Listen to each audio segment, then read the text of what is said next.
Part 4. You will hear a lecturer on a fashion design course introducing the subject of hand knitting, which involves making things like woolen jumpers and scarves. First, you have some time to look at questions 31 to 40.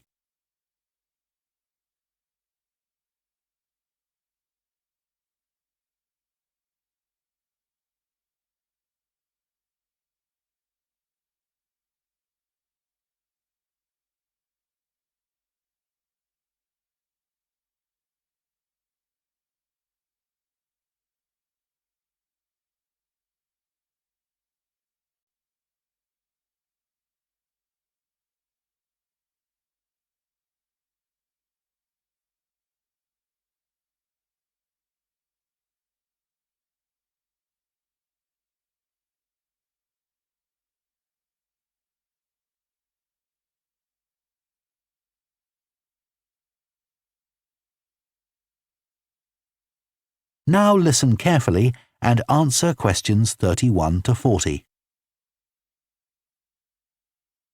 Good morning, everyone. So today we're going to look at an important creative activity, and that's hand knitting. Ancient knitted garments have been found in many different countries, showing that knitting is a global activity with a long history.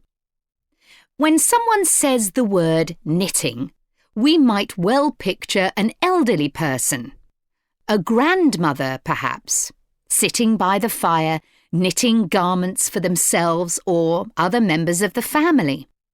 It's a homely image, but one that may lead you to feel that knitting is an activity of the past. And indeed, during the previous decade, it was one of the skills that was predicted to vanish from everyday life. For although humans have sewn and knitted their own clothing for a very long time, many of these craft-based skills went into decline when industrial machines took over, mainly because they were no longer passed down from one generation to another. However, that's all changing, and interest in knitting classes, in many countries, is actually rising, as more and more people are seeking formal instruction in the skill. With that trend, we're also seeing an increase in the sales figures for knitting equipment. So, why do people want to be taught to knit at a time when a machine can readily do the job for them? The answer is that knitting, as a handicraft, has numerous benefits for those doing it. Let's consider what some of these might be. While many people knitted garments in the past because they couldn't afford to buy clothes, it's still true today that knitting can be helpful if you're experiencing economic hardship. If you have several children who all need warm winter clothes, knitting may save you a lot of money. And the results of knitting your own clothes can be very rewarding, even though the skills you need to get going are really quite basic, and the financial outlay is minimal. But the more significant benefits in today's world are to do with well-being.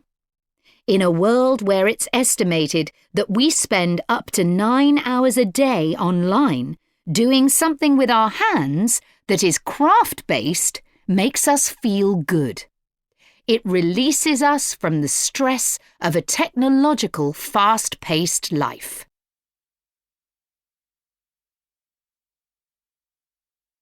Now, let's look back a bit to early knitting activities.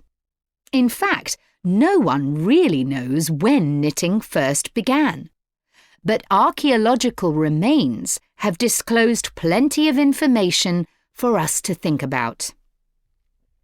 One of the interesting things about knitting is that the earliest pieces of clothing that have been found suggest that most of the items produced were round rather than flat. Discoveries from the 3rd and 4th centuries in Egypt show that things like socks and gloves that were needed to keep hands and feet warm were knitted in one piece using 4 or 5 needles. That's very different from most knitting patterns today, which only require 2. What's more, the very first needles people used were hand-carved out of wood and other natural materials, like bone, whereas today's needles are largely made of steel or plastic and make that characteristic clicking sound when someone's using them. Ancient people knitted using yarns made from linen, hemp, cotton, and wool, and these were often very rough on the skin. The spinning wheel, which allowed people to make finer yarns and produce much greater quantities of them, led to the dominance of wool in the knitting industry, often favoured for its warmth. Another interesting fact about knitting is that because it was practised in so many parts of the world, for so many purposes, regional differences in style developed. This visual identity has allowed researchers to match bits of knitted clothing that have been unearthed over time to the region from which the wearer came, or the job that he or she did. As I've mentioned, knitting offered people from poor communities a way of making extra money while doing other tasks. For many centuries, it seems, men, women and children took every opportunity to knit, for example, while watching over sheep, walking to market, or riding in boats. So let's move on to take... That is the end of Part 4. You now have 1 minute to check your answers to Part 4.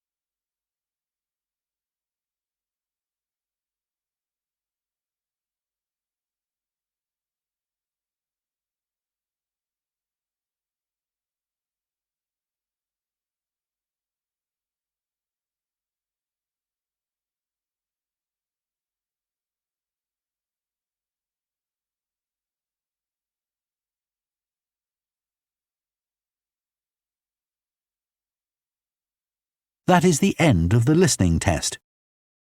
In the IELTS test, you would now have 10 minutes to transfer your answers to the answer sheet.